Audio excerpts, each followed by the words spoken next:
Hello viewers, Nino பார்க்க போறது Attack on Titan episode 88 part 2.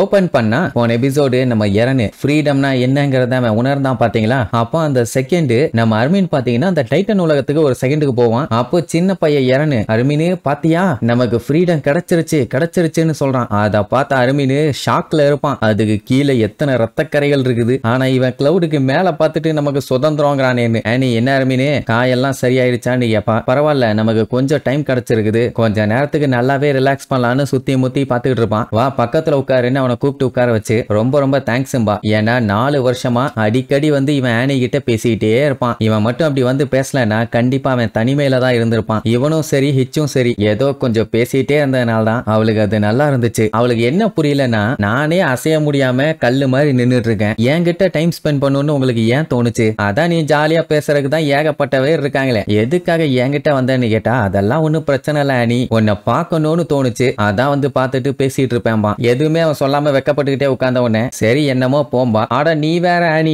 வந்தப்போ ஹிச்சு நீ எந்த அளவுக்கு டீஸ் பண்ணுவா தெரியுமா, என்ன பண்றதுனே தெரியாதுன்ட்டு புலம்பி தள்ளுவான். ஆனி பாத்தீங்கன்னா ரொம்ப கவலைப்படுவான். அவ என்ன பண்றான்னு கூட அவளுக்கு புரியல. இப்போ 1000 கணக்குலன்னா பரவாயில்ல, மில்லியன் கணக்குல மக்கள் சாக போறாங்க, அதுவும் இந்த உலகம் ஃபுல்லா. சொல்ல போனா நான் உங்க எல்லாத்தையுமே அவ்வளவு கஷ்டப்பட்டு இருக்கேன். பட் இருந்தாலுமே உன்னோட எனிமியான என்ன ஒரு ஃப்ரெண்டு மாதிரி ட்ரீட் பண்ணிட்டு இருக்க. என்ன நீ ரொம்ப நல்லவன், ஆனா அதே நேரம் எரன் இப்ப தப்பு பண்ணா கூட அதை கிவ் அப் பண்ணாம எப்படியாச்சும் சால்வ் பண்ணணும்னு தான் பாக்குறேன். ஒரு மான்ஸ்டர் கிட்ட பேசினா பெரிய பிரச்சனைகளை சால்வ் பண்ண முடியுங்கிறது இன்னொரு வழிதான், ஆனா அது ஒர்க் அவுட் ஆகுமா இல்லையான்னு தெரியலன்னு சொல்லிட்டு அங்க இருந்து கிளம்புவா. உடனே அவன் கைய பிடிச்சு போகாத, இத உங்ககிட்ட நான் ஆல்ரெடி சொல்லியிருக்கேன், அத நல்லா தெரிஞ்சுக்க. நீ நல்லவன்னு சொல்றது எனக்கு சுத்தமா பிடிக்கல. நான் 100 பேர்த்துக்கு மேல கொன்னு குமிச்சிருக்கேன், அதுல சிவிலியன்ஸும் இருக்காங்க குழந்தைகளும் இருக்காங்க. இப்போ ஐலாண்டு மக்கள் எல்லாத்தையுமே ஏமாத்திட்டு வந்திருக்கேன். அது மட்டும் இல்லாம என் கூட இருந்த ஃப்ரெண்ட்ஸ் எல்லாத்தையுமே நான் கொன்றிருக்கேன். சொல்ல போனா நானுமே இப்ப மான்ஸ்டரா தான் மாறி இருக்கேன், அதனால இப்படி சொல்லாத அப்படிங்கிற மாதிரி அதுக்கு ஒரு விளக்கம். அப்புறம் இவனும் எரனும் ப்ராமிஸ் பண்ணிருக்காங்க இந்த உலகத்தை ஒன்னா சேர்ந்து எக்ஸ்ப்ளோர் பண்ணுவோம்னு. ஆனா அது ரியாலிட்டியில நடக்குமான்னு தெரியல. ஏன்னா நாங்க ஆசைப்பட்ட உலகம் வேற, பார்த்த உலகம் வேற அப்படின்னு சொல்லிட்டு இருக்கும் போது ஒரு பேர்டு வந்து பக்கத்துல உட்காரும். அப்படியே அதை பார்த்து ஃபீல் பண்ணுவாங்க. அதாவது ஒரு பறவைகளா பறந்து திரியணும் தான் நினைச்சானுங்களாமா, ஆனா அதுக்கு தான் வாய்ப்பே இல்லாத மாதிரி ஆயிருச்சு. செவுத்துக்கு வெளியில ஏதோ ஒண்ணு இருக்குதுன்னு தெரியும், ஆனா என்னன்னு தெரியாம இருந்தானுங்க. தெரிஞ்சதுக்கு அப்புறம் தான் பஞ்சாயத்து பெரிய லெவல் ஆயிருச்சு. அப்படியே கட் பண்ணா நைட் ஆகுது. அந்த ஒடிகா சிட்டியை காட்டுறாங்க. வெறிச்சோடி போய் கிடக்குது, ஒரு ஈக்காக்கா கூட இல்ல. நம்மளுக்கு ஒரு வழியா வந்துட்டாங்கன்னு வைங்களேன். வந்து பார்த்த கியோமி மக்களுக்கு ரம்பிளிங் நடக்கிறது தெரிஞ்சு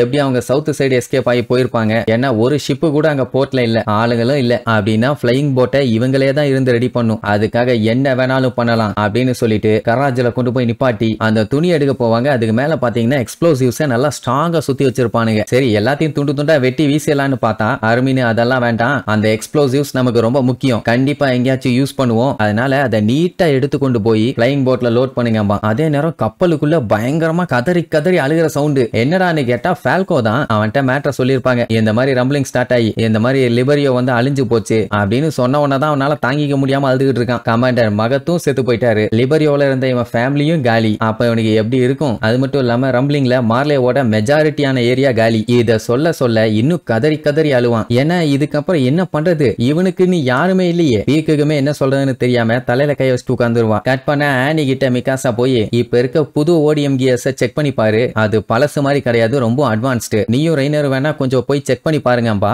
ஏன் எதுக்குன்னு கேட்டா வேற எதுக்கு, இந்த நிலைமையில நம்மளால என்ன முடியுமோ அதை செய்யணும்பா. ஆனி ஃபீல் பண்ணிக்கிட்டே அதான் நான் முன்னாடியே சொன்னல, நான் பேக் அடிச்சுக்கிறேன், என்னால முடியாதும்பா. சரி அதெல்லாம் ஓகேமா, நீ ஃபிளையிங் போட்ல கூட வர ரெடியா இல்லையான்னு கேட்டா வரலான்னு தான் சொல்லுவா. ஹியூமனிட்டியை காப்பாத்தணும்னு சொல்றீங்க, எதுக்காகன்னு கேள்வி வருது. ஏன்னா அவங்க அப்பா இறந்து போயிட்டாங்க, இனி அவ யாருக்காண்டி போராட போறா? ஈவன் தோ இவங்க இப்ப போய் ரம்பிளிங்க ஸ்டார்ட் பண்ணாலும் மார்லேவே அழிஞ்சு போச்சு, நான் சண்டை போடுறதுக்கான காரணமே இல்ல. சொல்ல போனா என்னால இனிமேட்டு சண்டை போட முடியாது, இருக்கிற கொஞ்ச நேரத்தை நான் நிம்மதியா ஸ்பெண்ட் பண்ணணும்னு அர்மினை பார்த்து சொல்லுவா. அது மட்டும் இல்லாம வெக்கப்படுவாளா? அதை பார்த்துட்டு மிகாசா ஆட பாவிகளா, அவன் மேல இவளுக்கு எப்ப இவ்வளவு அக்கறை ஸ்டார்ட் ஆச்சு? சரின்ட்டு மிகாசாவும் நீ இவ்வளவு கவலை பண்ணணும்னு அவசியம் இல்ல ஆனி, சொல்ல போனா அர்மினும் இப்ப எங்க கூட தான் வரப்போறான், அவனுக்கு எரனை ஸ்டாப் பண்ணணும், நீயும் வந்துரு அப்படிங்கிற மாதிரி தான் சொல்லுவா. ஆனியோட கேள்வி என்னன்னா போய் என்ன பண்றது, நீ என்ன பண்ண போற, உன்னால எரனை என்ன பண்ண முடியும்? முடியும் மிகாசா? ஹியூமனிட்டியை காப்பாத்துறதுக்காக நீ இறனை கொல்லுவியான்னு கேட்டா அவ கொல்லுவேன்னு சொல்லுவான்னு பார்த்தேன். ஆனா யோசிக்காம இல்ல நான் கொல்ல மாட்டேன்னுவா. ஏன்னா இறன் இப்ப நம்மளை விட்டு ரொம்ப தூரம் போயிட்டான். அவனை எப்படியாச்சும் திருப்பி கொண்டு வரணும். அதை தான் நான் செய்ய போறேன். அதுக்காக நான் என்ன வேணாலும் பண்ணுவேன்னு சொல்லிட்டு போவா. ஆனி அப்பதான் உன்னை நோட் பண்றா, அவ கழுத்துல எப்பவுமே இறன் கொடுத்த அந்த ஸ்கார்ஃப் இருக்கும். அந்த விஷயம் ஊருக்கே தெரியும்னு வைங்களேன். அது இப்ப இல்ல.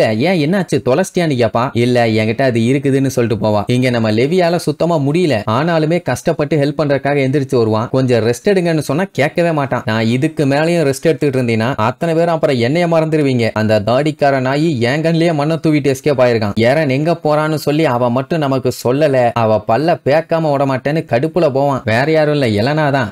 வாயா குத்த போறான்னு நினைக்கிறேன். சோ இப்ப பாஸ்ட்ல எரனும் எலனாவும் என்ன பிளான் பண்ணாங்க அப்படிங்கறத காட்டுவாங்க. மொத்த உலகமும் ஒன்னா சேர்ந்து பாரடைஸ் ஐலாண்ட அட்டாக் பண்ண முடிவு பண்ணாங்கன்னா அவங்க எல்லாம் எங்க கேதர் ஆவாங்கன்னா கரிஃபா நாவல் போர்ட்ல. எப்படியே இவங்க லிபரியோக்கு போய் ஒரு பெரிய ரைட நடத்தினதுக்கு அப்புறம் ஒரு மாசம் ஆகும் எல்லாம் ஒண்ணு சேரதுக்கு. அதாவது இதெல்லாம் நம்ம ஆளு போய் அங்க வம்பு பண்றதுக்கு முன்னாடி அதுக்குள்ள நம்ம பையன் எப்படியும் ஃபவுண்டிங் டைட்டன் பவரை கண்ட்ரோலுக்கு கொண்டு வந்துருவான். ஒரு சின்ன ரம்பிளிங் நடத்தினா கூட போதும், எல்லாருமே காலி. அதுக்கப்புறம் பாரடைஸ் ஐலாண்ட யாருமே தொட மாட்டாங்க. அதுவும் எலனா வந்து எல்லாத்தையும் இறக்குன்னு சொல்லியிருக்க மாட்டான். ஷிகன்ஷினா அவுட் சைட்ல இருக்க டைட்டன்ஸை மட்டும் ஒரு 100-150 டைட்டன்ஸை கூட்டு போனாலே போதும், ஈஸியாவே அவங்க எல்லாத்தையும் காலி பண்ணிடலாம். இது எல்லாத்தையுமே அந்த ஃபிளாக் பைலும் கூட இருந்து கேட்டுட்டு தான் இருப்பான். ஏன்னா 3 பேருமே கூட்டுக்கிழவாணி வேலை பார்த்து தானே இந்த வேலையை ஸ்டார்ட் பண்ணாங்க. சரி, அப்ப அந்த போர்ட் மட்டும் தான் ஒரே டார்கெட். அதை காலி பண்ணிட்டா ஒரு 50-60 வருஷத்துக்கு யாருமே பாரடைஸ் ஐலாண்ட தொட மாட்டாங்கன்னு உன்னால சாலிடா சொல்ல முடியுமான்னு கேட்பான். 100% அடிச்சு சொல்லுவான். ஏன்னா ஒவ்வொரு நாட்டுக்குமே அவங்களோட ஆர்மி ரொம்ப ரொம்ப முக்கியம். அதுவே காலி ஆயிருச்சுன்னா எக்கனாமிக்காவும் கண்ட்ரிஸ் எல்லாம் அடி வாங்கிரும். அந்த மாதிரி எல்லா நேஷன்களுக்குமே நடந்துச்சுன்னா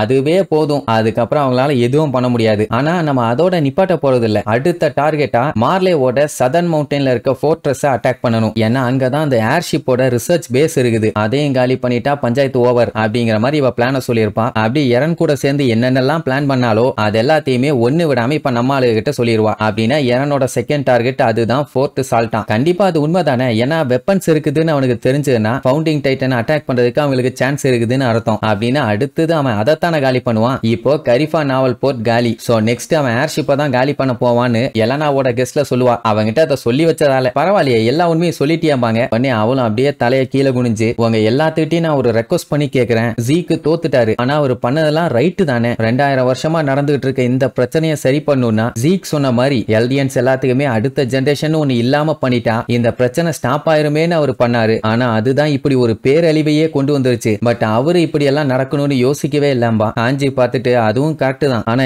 எரனுக்கு இப்ப இவங்க என்ன சொல்யூஷன் சொல்லுவாங்க? ஃபியூச்சரை பத்தி ஏதாச்சும் ஒரு ஐடியாவோ ஹோப்போ கொடுத்திருந்தாங்கன்னா டெஃபினட்டா எரனும் இந்த மாதிரி இறங்கி இருக்க மாட்டான். சோ அதை நினைச்சு ஹாஞ்சி பாத்தீங்கன்னா ரொம்பவுமே ஃபீல் பண்ணுவா. சரி, இனி இதுக்கப்புறம் நம்மளுக்கு எந்த ஒரு பஞ்சாயத்தும் இல்லாம அந்த ஃபிளைங் போட்டை எடுத்துட்டு கிளம்புறாங்களா இல்லையா, இல்ல அந்த ஃபிளைங் போட்லயும் ஏதாச்சும் பஞ்சாயத்து வரப்போதா இல்லையான்னு அடுத்தடுத்த எபிசோட்ல பார்க்கலாம். டாடா.